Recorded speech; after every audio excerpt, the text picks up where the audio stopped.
সোমবার রাতিয়তুন সামাজিক যোগাযোগ মাধ্যম ট্রাফিক পুলিশের হামলার উগ্র ভিডিও ব্যাপকভাবে ছড়াই ফুটছে। ভাইরাল ওই ভিডিও দেখা যায় নগরীর আগ্রাবাদ মোড়ত দায়িত্ব পালনরত ৬ জন ট্রাফিক পুলিশের দলবদ্ধ হামলার চেষ্টা করে অটোরিকশা চালকসকল।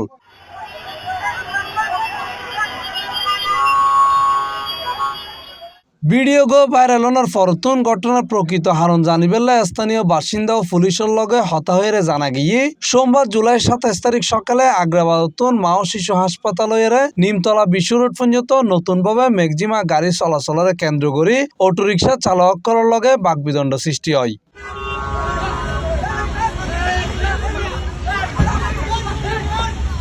এই সময় অটোরিকশা চালকসকল মনে করছে পুলিশ ওই সড়কত ম্যাক্সিমা চলিবেলে অনুমতি দিয়ে।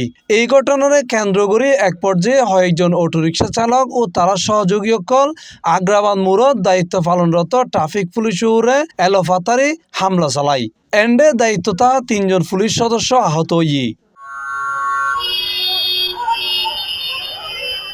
ঘটনার প্রকৃত হারণ ও বিস্তারিত জানিবেলে চট্টগ্রাম মেট্রোপলিটন পুলিশের সহকারী পুলিশ কমিশনার আমিনুর রশিদুল লগে হতা হইলে তিনি হয়। এটা বিষয়টা হলো যে এখানে আগ্রাবাদ সিডি এলাকায় এখানে একটা ম্যাক্সিমা পরিবহন নামে একটা পরিবহনের কার্যক্রম উদ্বোধন করার জন্য গতকালকে দিন ধার্য ছিল। গতকালকে 11:30টায় এটা ওই মা ও শিশু হসপিটালের সামনে। তো এটা নতুন একটা সার্ভিস চালু করতে গেলে তখন ওইখানে যারা অটোরিকশা চালকরা ছিল আগে থেকে সিএনজি অটোরিকশা যারা জানেন এরা তো অনেক সময় কিছু বৈধ কিছু অবৈধ, সিএনজিটা বৈধ হলো কিন্তু অটোটাও অবৈধ। ওরাও এখানে ওই গলির ভিতরে তো ভাড়া মারে এবং ছাড়া। তো যখন নতুন এই সার্ভিসটা চালু হতে যাচ্ছে তাদের ভিতরে প্রতিক্রিয়া হয়েছে যে তাহলে তো আমাদের কাস্টমার কমে যাবে, যাত্রী কমে যাবে, ভাড়া কমে যাবে। এটা নিয়ে তারা ওইখানে ঝগড়া করছে। এটা গতকালকে 11টা 11:30টার দিকে তারা আবার সিডি 9 নম্বর ব্রিজের এখানে এসে আবার আপনার 1:15 দিকে আবার তারা তর্ক বিতর্ক করছে। তারাই তর্ক বিতর্ক করছে, ঝগড়াঝাটি করছে, হাতাহাতি করছে।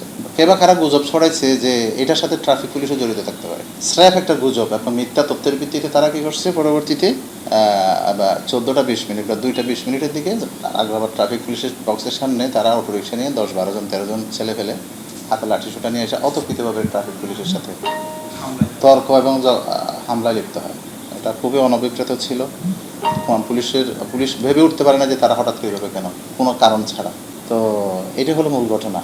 এই ঘটনায় এখনো মামলা নাও, তবে ঘটনাস্থল সিসিটিভি ফুটেজ বিশ্লেষণ করে হামলায় জড়িত সকলরে শনাক্ত করিয়ে গ্রেফতার করিবে চেষ্টা করে পুলিশ। এই ঘটনার পরে আমাদের কর্তৃপক্ষ তাদেরকে শনাক্ত করার জন্য এবং এই বিষয়ে আইনগত ব্যবস্থা করার জন্য নির্দেশ দিয়েছে। না,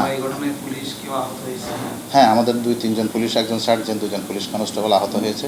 আর এ ব্যাপারে আইনগত ব্যবস্থা গ্রহণ করা হবে এবং তাদেরকে যে সিসিটিভি ফুটেজ থেকে শনাক্ত করে আমরা আইনগত ব্যবস্থা নেব এবং মামলা প্রক্রিয়া।